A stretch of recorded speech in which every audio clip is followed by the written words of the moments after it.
ये हमारा स्वतंत्रता के पश्चात जो लेसन है उसका पार्ट 3 आएगा। 1 और 2 अपलोड हो रखा है और ये 3 पार्ट आएगा, तो इसको देख लो आप। एनसीईआरटी की बुक लाइन टू लाइन है ये।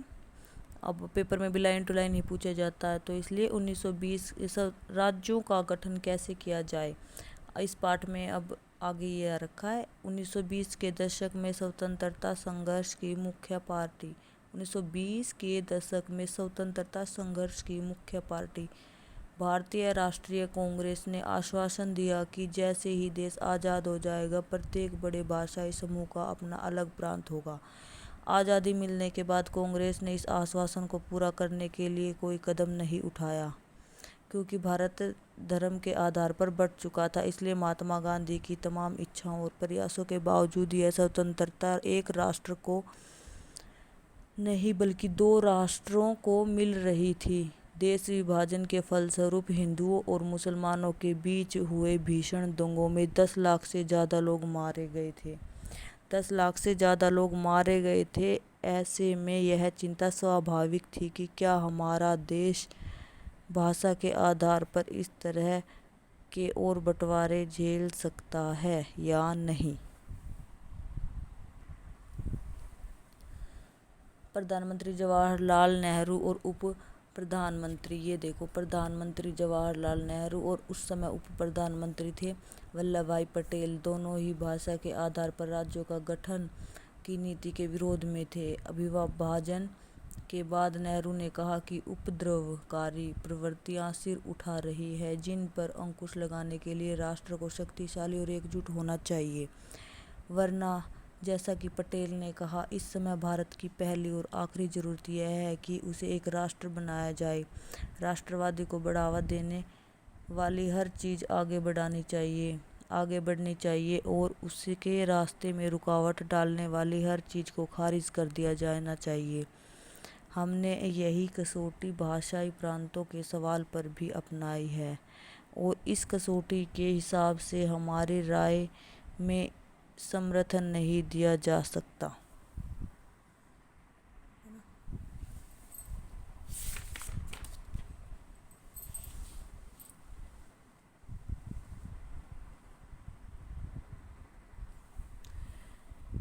58 दिन जब वो अनशन पर बैठे हुए थे, तो 58 दिन के अनशन के बाद 15 दिसंबर 1992 को पोटी श्री रामुलु का देहांत हो गया। जैसे ही अखबार में लिखा था, श्री रामुलु के देहांत की खबर ने पूरे आंध्र को अस्त व्यस्त कर डाला। विरोध इतना व्यापक और गहरा था, विरोध जो है ना इतना व्यापक और गहरा था कि केंद्र सरकार को आखिरकार यह का मांग जो है ना माननी पड़ी। इस तरह 1 अक्टूबर 1993 को 1953 इस तरह 1 अक्टूबर 1953 को आंध्र प्रदेश के रूप में एक नए राज्य का गठन हुआ।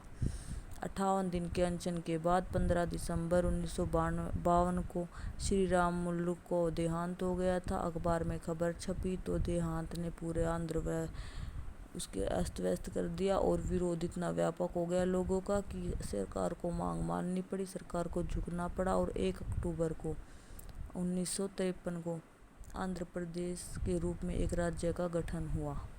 आंध्र प्रदेश की स्थापना के बाद अन्य भाषाई समुदाय लोग भी अपने अपने राज्यों की मांग करने लगे। फलस्वरूप एक राज्य पुनर्गठन आयोग का गठन किया गया और 1956 में अपनी रिपोर्ट सरकार को सौंप दी। आयोग ने सुझाव दिया कि असमिया, बंगला, उड़िया, तमिल, मलयालम, कन्नड़ और तेलुगु भाषाई के लोगों को अलग अलग प्रांतों का गठन करने के उद्देश्य से जिलों और प्रांतों की सीमा को पुनः तय किया जाए। उत्तर भारत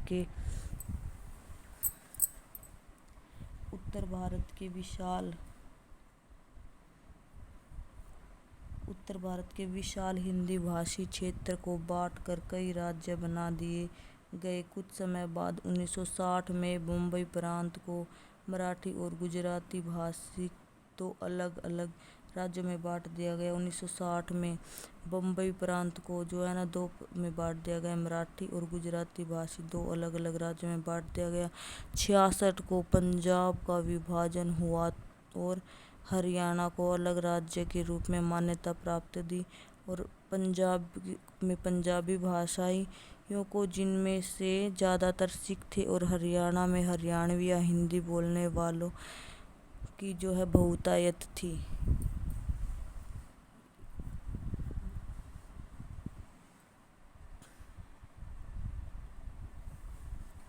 ये देखो हमारा इंडिया का नक्शा है ना, उस समय का है ये नक्शा उस समय का है। और ये देखो बस ये पंजाब था तब यहाँ पे पूरा है ना, ये पूरा पंजाब था बस तब तो। अब यहाँ पे हरियाणा, हिमाचल प्रदेश बहुत सारे आ गए हैं।